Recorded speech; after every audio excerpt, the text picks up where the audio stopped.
هذا البرنامج برعاية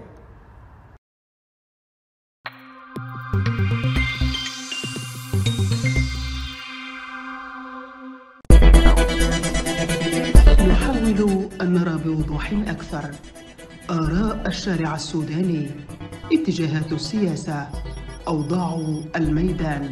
ضيف المنبر، نحاول أن نفكك معكم الواقع ونتشارك في سؤال مركزي: إذن ما هو المخرج من هذه الأزمة؟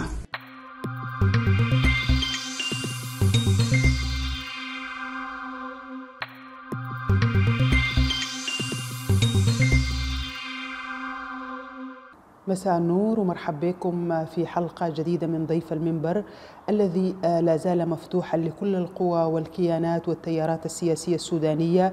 لا نسأل لنخلق موضوع ترند أو ليكون البرنامج مشتهرا، وإنما لنبحث عن إجابات عميقة فيما يتعلق بالأمراض المستوطنة إن صح التعبير في القوى السياسية السودانية في عهد النكسة الذي تعيش الدولة السودانية بشكل كبير وواضح.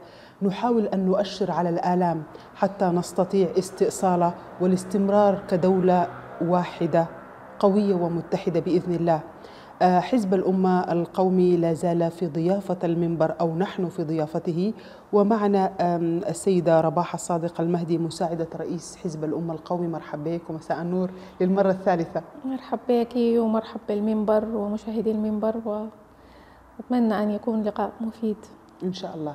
سيدة رباح، أيضا في الإعلان المشترك الذي صدر في 15 مارس الجاري تحدثتم عن تسوية قادمة ما بين الجيش وميليشيا الدعم السريع وحركات مسلحة، وأن هذه التسوية تفضي إلى الحكم لمدة عقد كامل من الزمان. تفاصيل هذا الأمر؟ والله طبعا هذه الإشارة هي لوثيقة مسربة حول مقترح مقدم مذكور فيه اسم الدكتور عبد الله حمدوك والمهنيين. مقدم من من؟ مقدم من المهنيين، واطلع عليه الدكتور عبد الله حمدوك، ونشر الآن، نشر أظن في مجلة المجلة مؤخرا، أفتكر اليوم أو أمس، لا أدري، لكن وثيقة رائجة وسط القوى السياسية أو مسربة في الأسافير. وهذه الوثيقة تتحدث عن مثل هذه الشراكة، ومذكور فيها عدد كبير وضخم جدا من الحركات المسلحة، وعن شراكة لمدة 10 سنوات بعدها تتم الانتخابات، ويسمح للجنرالين المشاركة في الانتخابات نفسها وكده. وطبعا أثارت الكثير من المخاوف. وبالنسبة لحزب الأمة، طلع عليه قيادات الحزب أثناء الاجتماعات الأخيرة. لم يحدث أن أعلن حقيقة هذه الوثيقة وصحتها من عدمها. كما ذكرت لك، هي منسوبة للمهنيين، يعني هي في داخل كيان تقدم المهنيين ودكتور حمدوك. نعم، هي سربت بهذا الشكل، لكن يعني هي فيها فعلا نقاط خطيرة، وهذه الأحزاب التي اجتمعت ردت على هذه الوثيقة باعتبار الشراكة نفسها مرفوضة، والتوقيتات مرفوضة وغير ذلك. الشراكة مرفوضة بالنسبة للبيانات المشتركة الثلاثية اللي هي نعم. الشيوعي، البحث، الأمة. نعم. لكن الأمة لا يرفض الشراكات على إطلاقها، بدليل الوجود المغاير في إعلان أديس، حتى الذي أثناء المذكرة تحدثتم عن إيجابيات له. تحدثنا عن إيجابيات متعلقة بالتزام الدعم السريع، وقف الانتهاكات، التزام بإطلاق الأسرى، وبالعمل المشترك مع آليات مشتركة مع تقدم في الإغاثة الإنسانية، في الوضع الإنساني وكذا، ولكنها ليست شراكة في الحكم. يعني ولكنه هل التزم أصلا؟ هو الإعلان أديس لم يتم فيه التزام، هذا صحيح، ولكنها ليست حديث عن شراكة في الحكم. هو إعلان مبادئ، إعلان مشترك. وكما ذكرت لك نحن كانت لدينا تحفظات في الوسيلة نفسها كوسيلة الوصول لإعلان المبادئ لا تتم بهذا الشكل. ماذا تعني كلمة وسيلة؟ يعني لم أفهمها بشكل يعني جيد. حينما نقترب من الدعم السريع للوصول لإعلان مبادئ يجب أن يكون ذلك لتلمس رؤاه، ويمكن قطعا بلورة موقف في إعلان المبادئ، ولكن لا يتم الإعلان عن المبادئ، إعلان المبادئ إلا بصورة مشتركة بعد تلمس الطرف الآخر والوصول معه إلى وثيقة تكون مقبولة لجميع الأطراف. وهذه طبعا موضوع، هذا أمر يعني يستوجب تحرك مكوكي ما بين الطرفين وخط فاتح مع الطرفين وموثوقية، لأن الشخص هذا لا يريد شرعنة نفسه وإنما نعم يعني التنفيذ على أرض الواقع إن صحت النوايا. يعني في ذات الوقت لم يكن هنالك يعني الطريق لم يكن مفتوحا نحو القوات المسلحة. يعني تقدم ذكرت أنها أرسلت الدعوة إلى الطرفين، ولكن الذي استجاب هو قائد قوات الدعم السريع. طيب لدي سؤال باشمهندس رباح، أنتم تحدثتم يعني عن رفض مبدأ الشراكة لمدة 10 أعوام ما بين الجيش وميليشيا الدعم السريع وحركات الكفاح المسلح، أدنتم هذه الفكرة، لماذا لم تدينوا الشخص الذي قدم هذا المقترح والشخص الذي وافق عليه؟ هل هذه الوثيقة موثوقة؟ إذا لم تكن موثوقة لماذا تطرقتم لها في الإعلام؟ يعني هي الوثيقة رائجة والإشارة تمت لها يعني ضمنا ولا ليست صراحة، ولكن الآن هذه الوثيقة منشورة موجودة. أنا شخصيا لا أعلم مدى صحة نسبتها. هل تحدثتم في حزب الأمة القومي إلى المهنيين أو إلى دكتور حمدوك أو حتى إلى تقدم بشكل كلي أن تتم مراجعة هذا الأمر؟ لا، لأن هذه الوثيقة لم تقدم الآن أصلا بشكل يعني رسمي باعتباره أمر تبنته التقدم، ولا أعلم هل تمت نقاشها، لكن في الوقت الذي نوقشت فيه لم تنعقد الهيئة القيادية وهي الجهة التي تتخذ القرار. إذا كانت هذه الهيئة ستنعقد قريبا كما سمعت، فأظن إذا كانت هذه الوثيقة فعلا مقدمة من المهنيين سوف تناقش ثم يتخذ قرار حولها. وأعتقد ما قامت به الأحزاب الثلاثة هو الإشارة يعني يدرك المعنيون في تقدم، سواء كان المهنيون أو غيرهم، موقف هذه القوى من هذه الوثيقة، لأنها سواء كانت صحت أم لم تصح. لأنه أحيانا البعض يسرب وثائق كبالونة اختبار لمعرفة المواقف من هذه المقترحات ومدى مقبوليتها من عدم مقبوليتها. وأعتقد بهذه الفكرة تعامل الأحزاب الثلاثة، أنه إذا كان هذه الوثيقة لها أي نوع من أنواع الوثوقية أو إمكانية التحقق فهذا هو موقفنا منها، أننا لا نقبل مثل هذه الشراكة ولا مثل هذه الفترة الطويلة طيب، على ذكر الفترة الطويلة، يعني حزب الأمة القومي الذي عرف بأنه لديه أكثر من مصدر قرار لفترة طويلة، ربما لكبر هذا الحزب وتعدد الآراء فيه والميول حتى، لا أفهم كيف اقترب من الجذريين في عدم الاقتراب من العسكريين. يعني هم يتحدثون عن اللا شراكة، ففترة انتقالية في بلد كالسودان يقودها مدنيون غير منتخبين دون وجود لقد تطرقنا لهذا في الحلقات السابقة. أي كلام عن الشراكة بعد التجربة المرة، أنت تحدثت عن نكسة، نحن لسنا في مرحلة نكسة، نحن في مرحلة سقوط، وهذا السقوط صحيح شارك فيه كثيرون، ولكن كانت قصب السبق فيه للأداء غير المؤتمن للأطراف العسكرية التي شاركت في الفترة الانتقالية.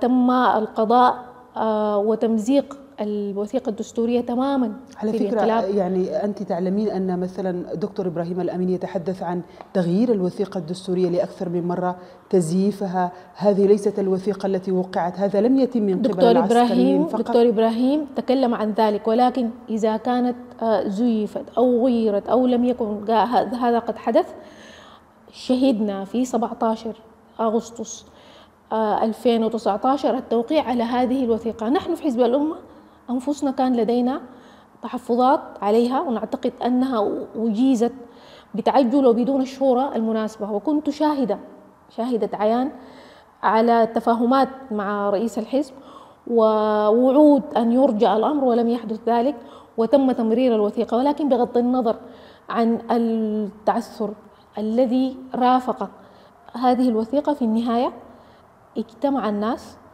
عليها وتواطؤوا على أو اتفقوا على إجازتها. بالرغم من ذلك في 25 أكتوبر 21 قام الطرفان الشريكان العسكريان قاما بشط كل النصوص التي يذكر فيها قوى الحرية والتغيير باعتبارها شريكة في الحكم أو في التواثق، وقاموا بالإجراءات الانقلابية وباعتقال وغيرها. وبعد ذلك أثناء الحديث عن استئناف العملية والتحول الديمقراطي عبر عملية الاتفاق الإطاري انفجرت هذه الحرب التي ضلع فيها الاثنان. أعتقد الكلام عن الشراكة الآن غير ممكن. الممكن هو اتفاق. نحن نتحدث عن الشراكة على فكرة يا باشمهندس رباح، نحن نحاول أن نفكر بصوت مسموع في كل ما يتعلق بقضايا الراهن السياسي السوداني. يعني أجريت حوار عام 22 تقريبا مع سعادة الفريق ياسر العطا، كان السؤال ما هو الخطأ الكبير الذي ارتكبتموه؟ أشار أولا للشراكة مع المدنيين كانت هي أيضا خطأ، وفي معرض حديثه تحدث عن فض الاعتصام وعن أنهم ألقوا القبض على الجناه، ولكن الجانب المدني قال إنه سيتولى التحقيق لوحده، لا يرضى بهذا الأمر. فالطرف الآخر أيضا غير راضي، وربما الشارع أيضا غير راضي عن أداء القوى المدنية. يمكن الحديث عن مراجعة تمثيل القوى المدنية، هذا أعتقد أنه مشروع، يعني يمكن الحديث عن ذلك. لكن أن تكون هنالك شراكة عسكرية، إلا اللهم إذا كان الناس يتحدثون عن تغيير قيادة القوى العسكرية، وحتى هذه يعني ما هو الدعوة لانقلاب آخر. يعني أتذكر يعني ما هو تغيير يعني في حتى لو قمنا قبل 25 أكتوبر كان بعض قادة الحرية والتغيير يدعون الجيش السوداني لتغيير قيادته. يا حبيبي حتى لو قمنا بتغيير القيادة، وأنا أعتقد أي كلام يجب أن يبدأ من خروجهم من المشهد، يعني خروجهم من المشهد وعبر اتفاق طبعا. إذا كان هنالك وطنية لدى هؤلاء القادة. أليس هذا الأمر يعد دعوة لانقلاب داخل المؤسسة العسكرية مثل التي فعلها بعض القادة؟ أنا لا أتحدث عن انقلاب، أنا أتحدث عن خروجهم من المشهد اعترافا بفداحة أو السقوط الذي وصلت إليه الدولة السودانية على أيديهم. هذا الأمر يعني الإبقاء على الدعم السريع في الحياة السياسية السودانية، خروج قائد التمرد حميدتي فقط والإبقاء على ميليشيا الدعم السريع رغم الذي اقترفته في حق السودانيين؟ أصلا قبل حتى هذه الانتهاكات التي تحدث الكلام عن جيش قومي مهني واحد. كيف سيتم التعامل مع قوات الدعم السريع؟ هذا يعتمد على ما يحدث على الأرض الآن. إذا كان أي طرف منهم استطاع بالضرب القاضي أن يقضي على الآخر، فهذا يعني استئصال الطرف الآخر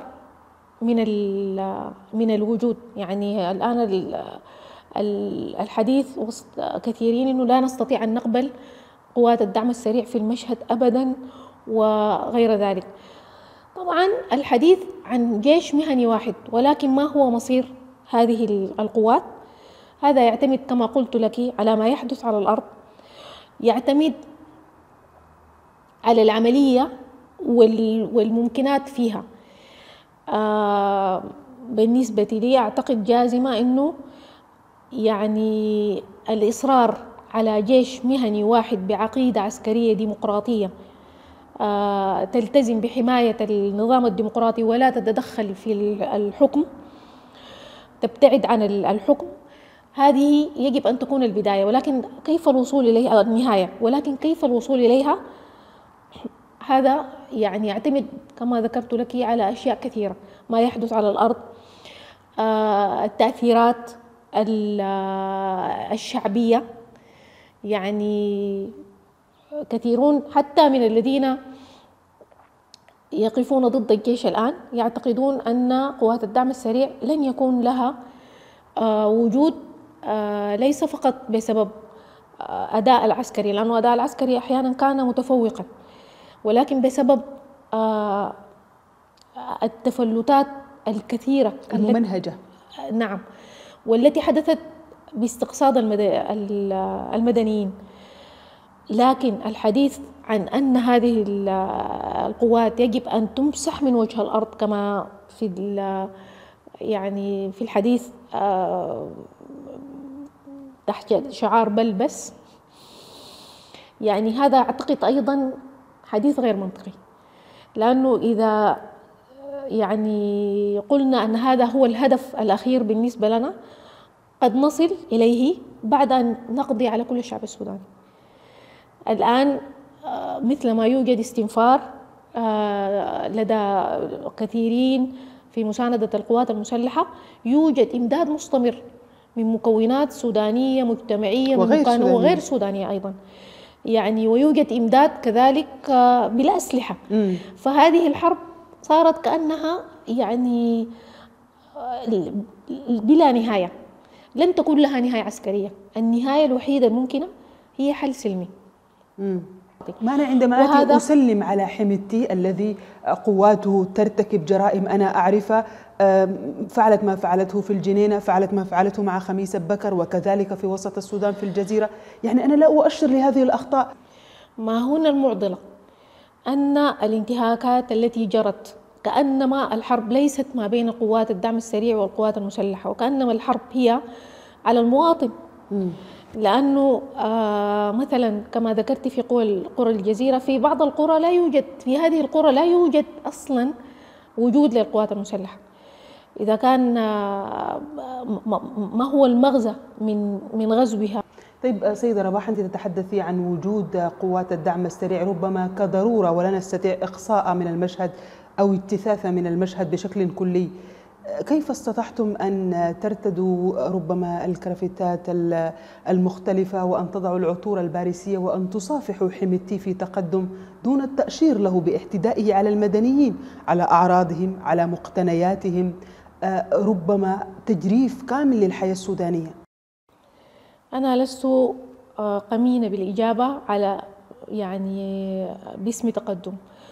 أنا أعتقد واحدة من يعني الأخطاء في الإعلان ليس فقط النص، لأن النص المشكلة ممكن تكون أنه لم يكن مشتركا، يعني بمعنى أنه لم يتم إجراء تفاوض مع القوات المسلحة ثم مع الدعم السريع ثم الوصول إلى نص مشترك، حتى ولو لم يكونوا في طاولة واحدة، ولكن يمكن أن يكون النص مشترك يوقع عليه مع هذا ومع ذاك في وقت متزامن، كان يمكن أن يحدث بهذه الطريقة.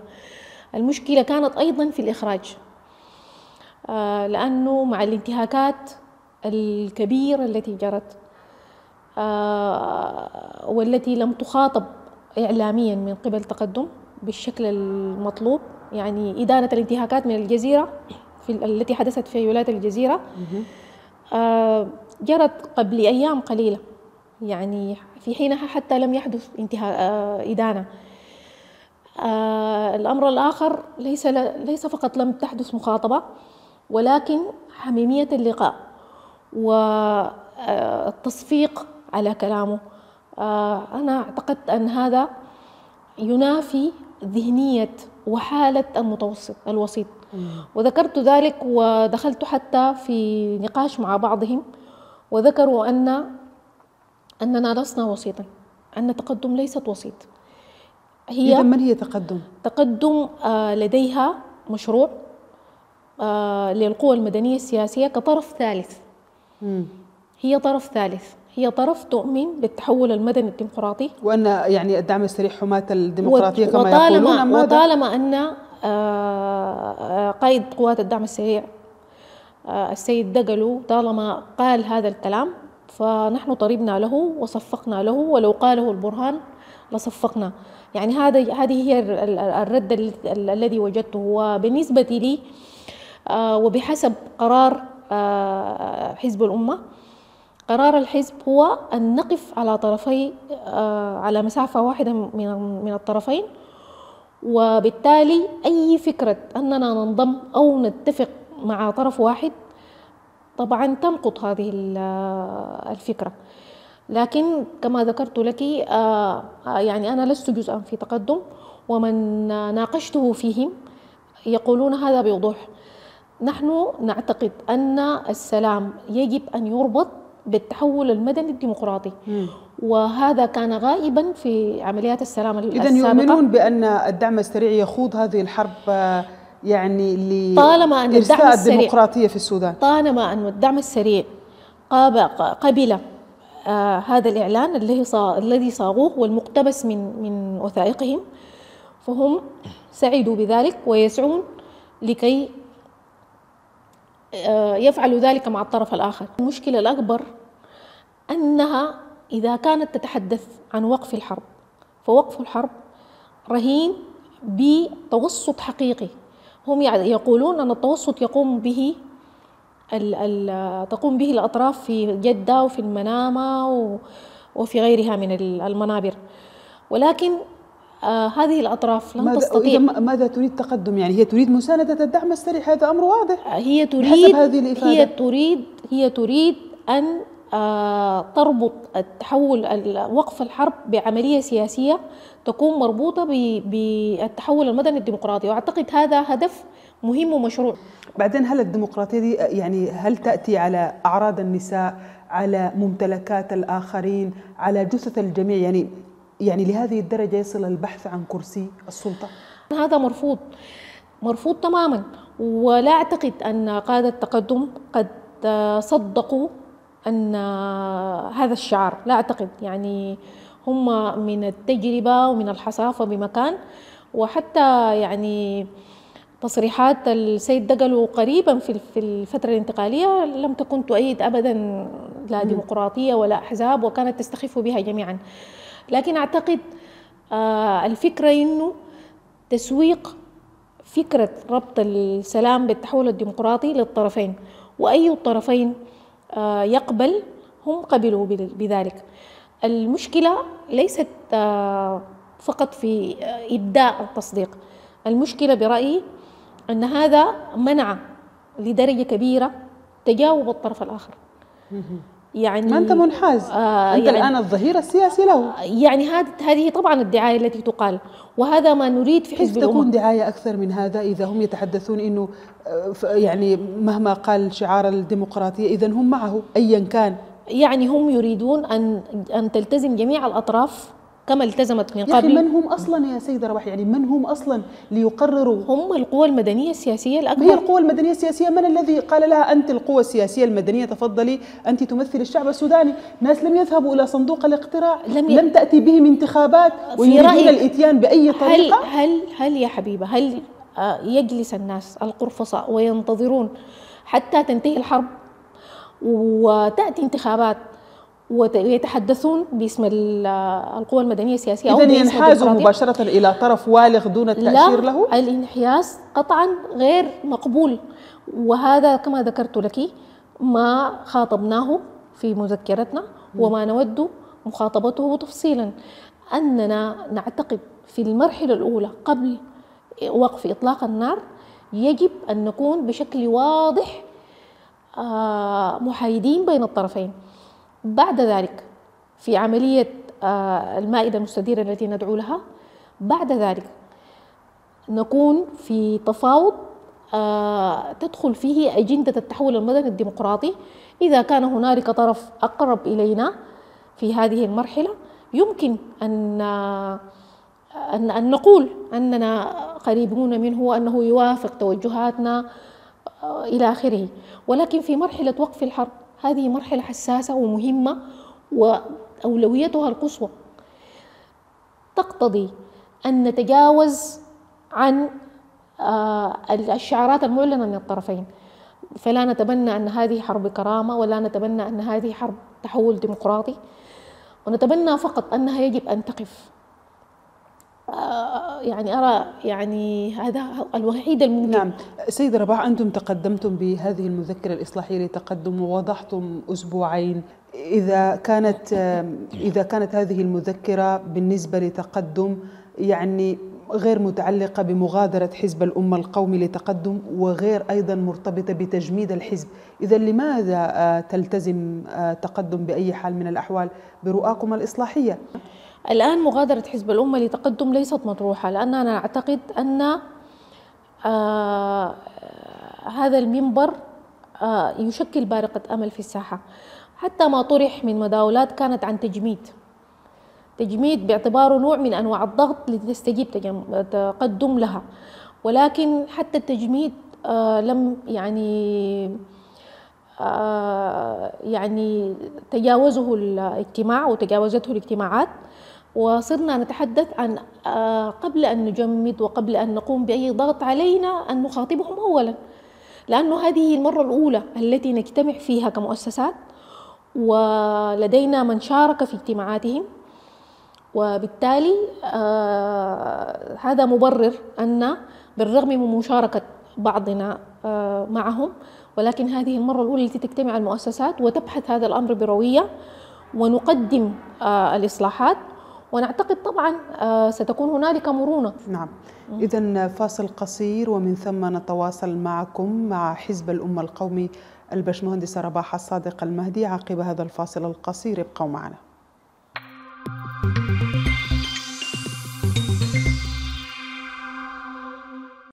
هذا البرنامج برعاية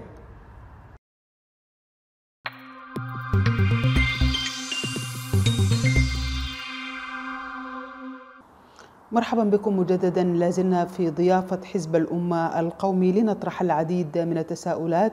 معنا الباشمهندسة رباح الصادق المهدي، مرحبا بك مجددا. سيدة رباح، متى ينعقد المؤتمر العام والهيئة المركزية للحزب؟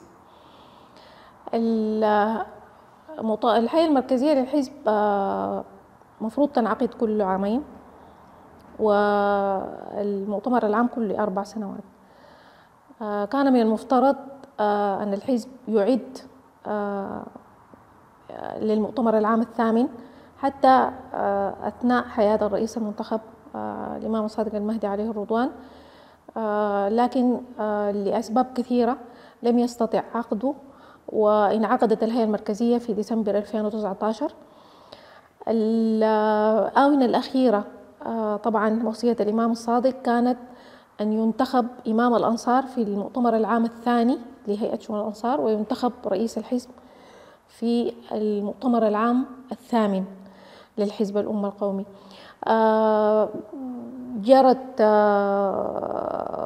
جرى حديث أو تكوين للجنة العليا للمؤتمر العام الثاني لهيئة شؤون الأنصار، ولكن اللجنة العليا لانعقاد المؤتمر العام الثامن لم تكون. أعتقد غياب الإمام عليه الرضوان سبب يعني ربكة كبيرة في عمل الحزب، وكان القرار أن يكلف السيد اللواء فضل الله بورما كما ذكرت لك في الحلقات الماضية، في إحدى الحلقات الماضية، إنه يكلف على أن يتخذ قراره عبر مؤسسة الرئاسة. للأسف المسار بتحديد اللجنة العليا لم يحدث، ثم حدثت يعني الحرب اللعينة التي تفجرت في قبل حوالي عام. المشكلة الآن أننا يعني لدينا مشكلة في انعقاد المكتب السياسي.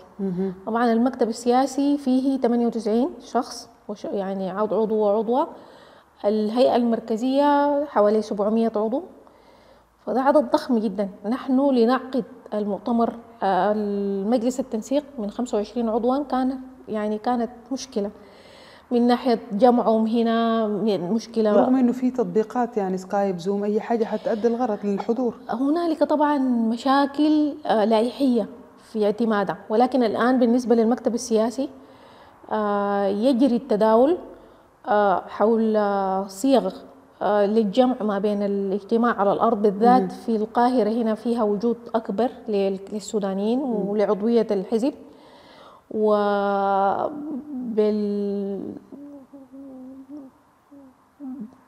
مع وجود أو مع انعقاد إسفيري في نفس الوقت. في أفكار كثيرة تداول، ولكن تثار أيضا قضايا لائحية حول هل هذا متاح لائحيا وغيره. الأمر لم يحسم بعد، ولكنه مهم، ومهم بالذات فيما يتعلق بالخط والرؤية السياسية الآن التي يتم نقاشها، وعلاقة حزب الأمة بتقدم وعلاقته بغيره من التكتلات.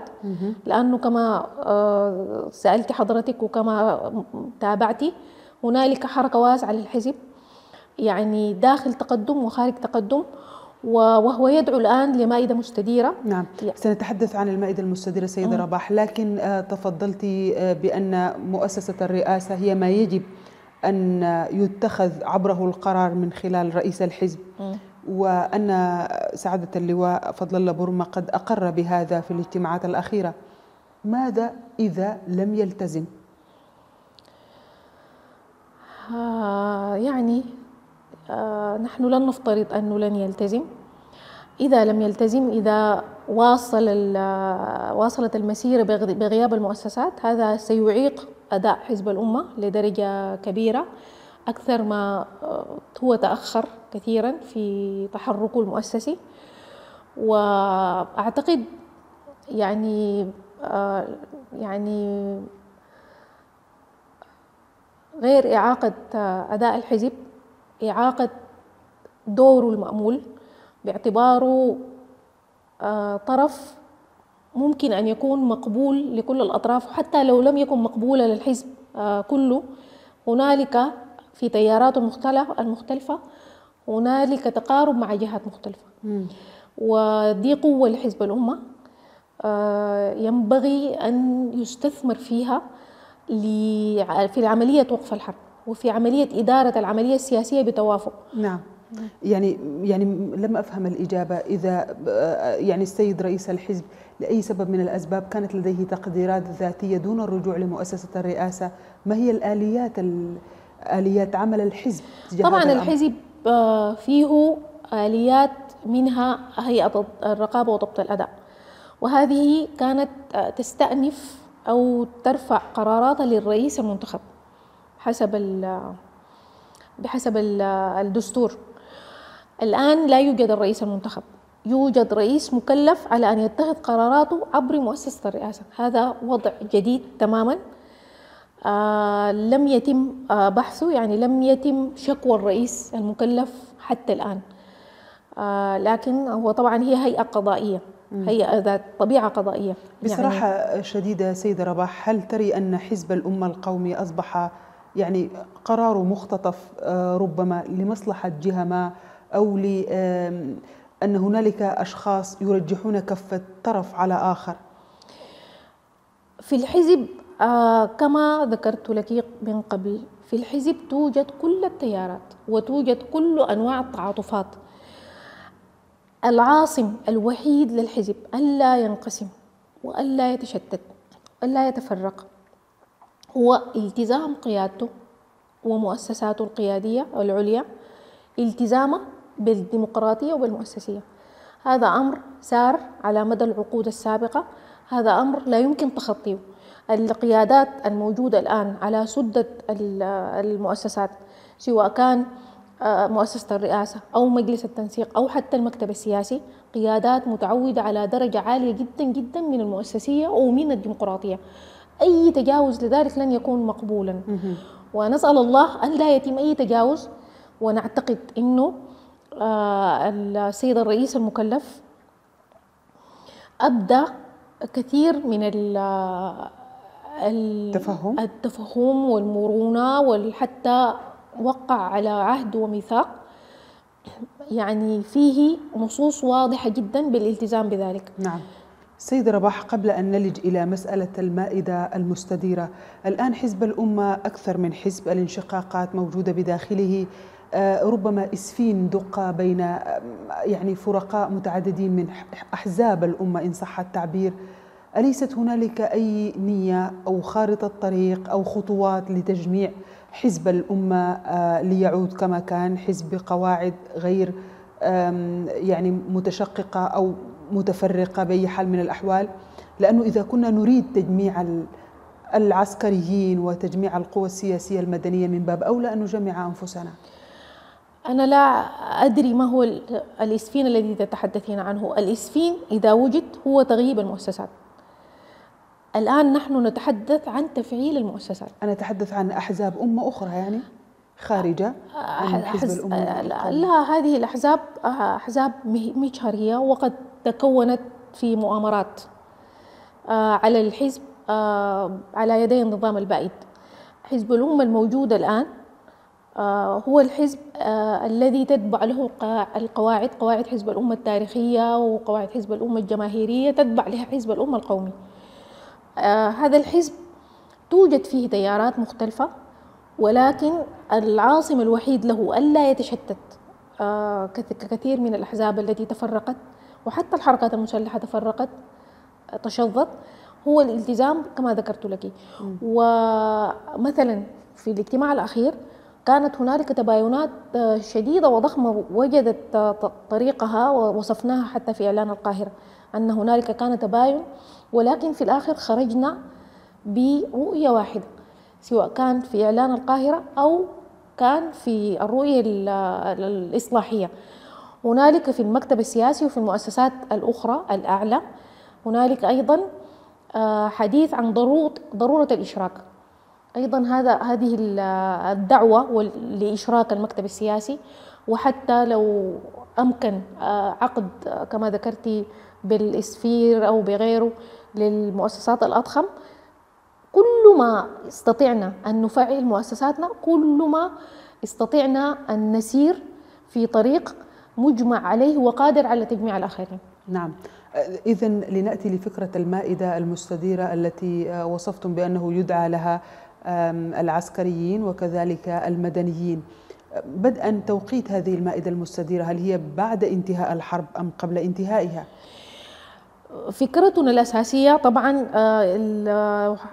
طرحت حضرتك على الخارطة الطريق التي قدمتها تقدم، فيها 6 خطوات.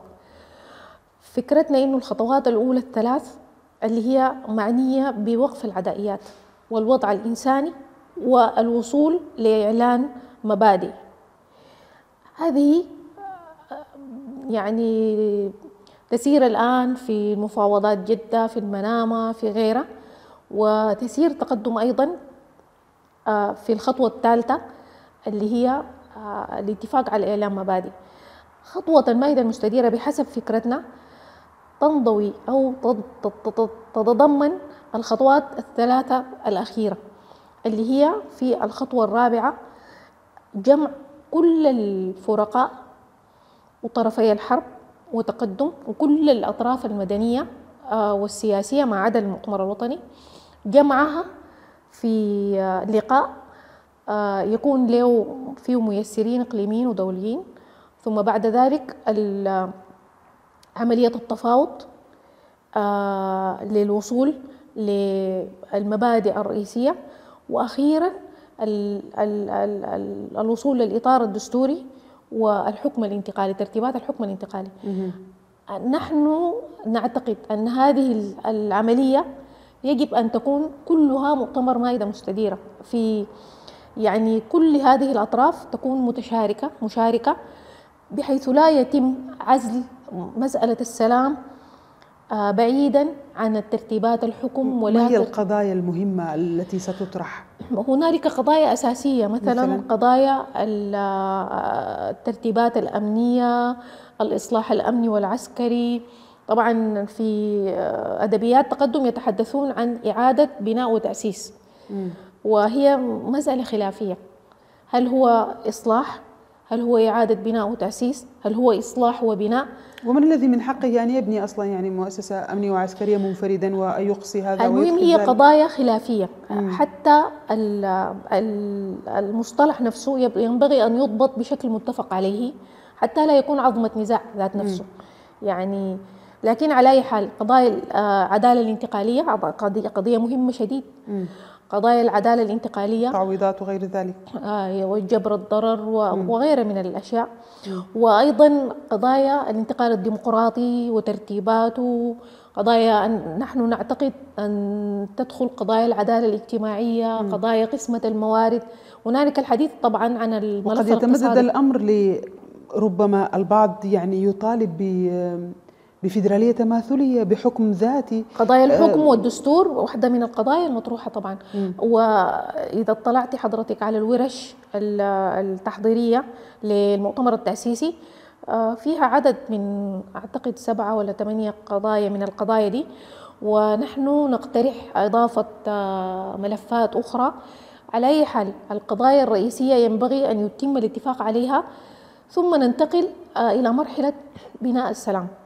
ونعتقد أنه كلمة بناء السلام يجب أن تضمن، لأنه الحديث الآن عن وقف الحرب وعن ترتيبات التحول المدني الديمقراطي.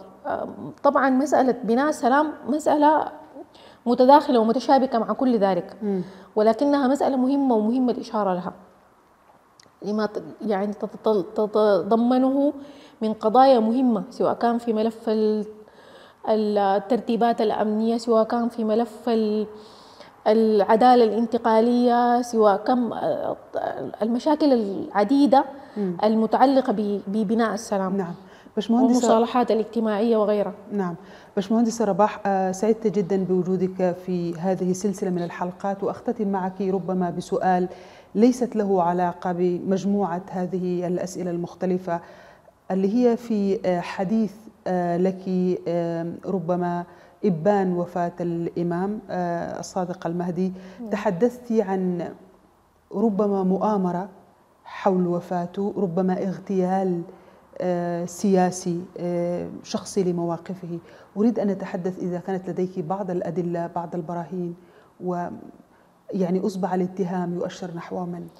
أنا لم أتحدث عن اتهام مني، أنا ذكرت أن هذا ما ذكره الحبيب بالنص في محاضرة ألقاها علينا نحن أسرته الممتدة في يوم 29 ديسمبر بعد أكتوبر، بعد إصابته بالكورونا بيومين. كان يعاني من أعراض الكوفيد وكنا متجمعين حوله. وفي هذه المحاضرة تحدث فيها عن مسألة التطبيع مع إسرائيل. وبعد ذلك في اليوم التالي كتب مقاله الحبل الرابط بين التطبيع والتركيع، بين التطويع والتركيع والتقطيع، باعتبار أنه تتم محاصرة السودان، تجميعه لتركيعه وتقطيعه ليقر التطبيع ثم تقطيعه، لأنه طبعا معروف الملف الإسرائيلي واهتمامه بضرورة تقسيم هذه الدول، دول الشرق الأوسط والدول تحدث عن ذلك. وأنا أشرت لذلك إنه الإمام كان حجر عثرة في سبيل التطبيع، لأنه لعله القيادة الأبرز والقوة الأكبر التي وقفت في وجههم، في وجه كل قادة الفترة الانتقالية، وقد أجمعوا في لقاء عبر الهاتف، أمريكي إسرائيلي، وكان البرهان وكان حمدوك، وكلهم أجمعوا على مسألة التطبيع. فهنالك طبعا معروف إسرائيل والموساد، معروف وسائلهم القذرة في اغتيالات وغيرها. هذه كانت فكرة الحبيب الإمام عليه الرضوان، وقال لا أستبعد أن يكونوا قد أرسلوا لي من نقل لي الفيروس. طبعا حزب الأمة كون لجنة وحققت في الأمر وحاولت تستجوب كل الذين كانوا حوله، وقالت أنها لم تجد دليلا. بالتالي أنا ليس لدي دليل، ويصعب وجود دليل، لأنه الحبيب كان يقابل ناس، كان بيته مفتوح وقابل ناس عشرات الناس في تلك لماذا الفترة. تم اختيار الإمارات العربية المتحدة كمشفى له؟ في حينها الحبيب الإمام عليه الرضوان تعب جدا، يعني بعد ما دخل مشفى علياء يعني قضى يومين، يعني كانت صحته تتدهور باستمرار. وما قاله لنا الأطباء: لو وجدتم أي طريقة لسفره للخارج فليحدث. وكانت هناك اتصالات باتجاهات عديدة. الإماراتيون هم الذين يعني بادروا بإرسال طائرة متخصصة، ده كان يوم الأحد، ودخل الطيارة المستشفى يوم السبت، والإمام رفض أن يذهب فيها وقال إنه لن يغادر السودان، سيبقى في السودان. أرسلوا طائرة مرة ثانية يوم الاثنين، وكلنا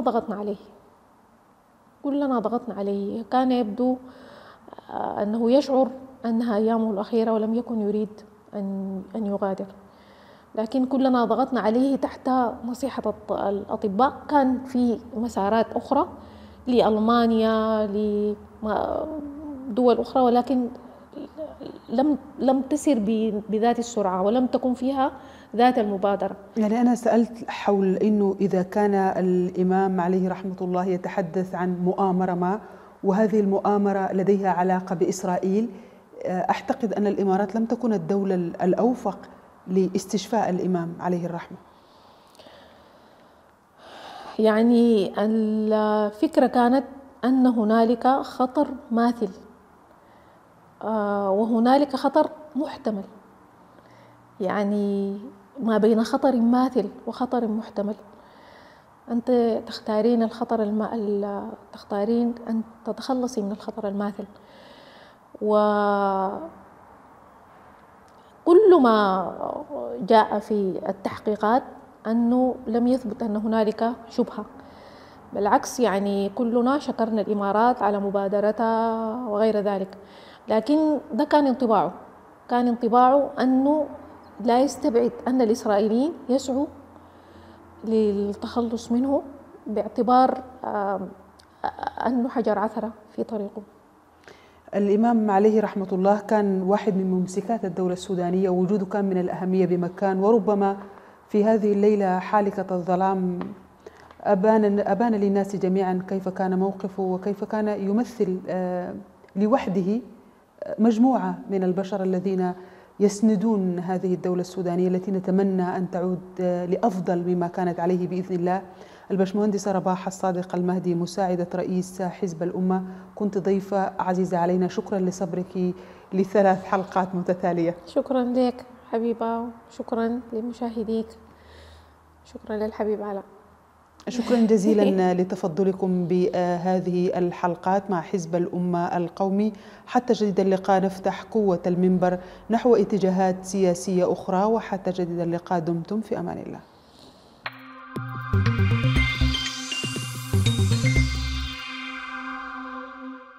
هذا البرنامج برعاية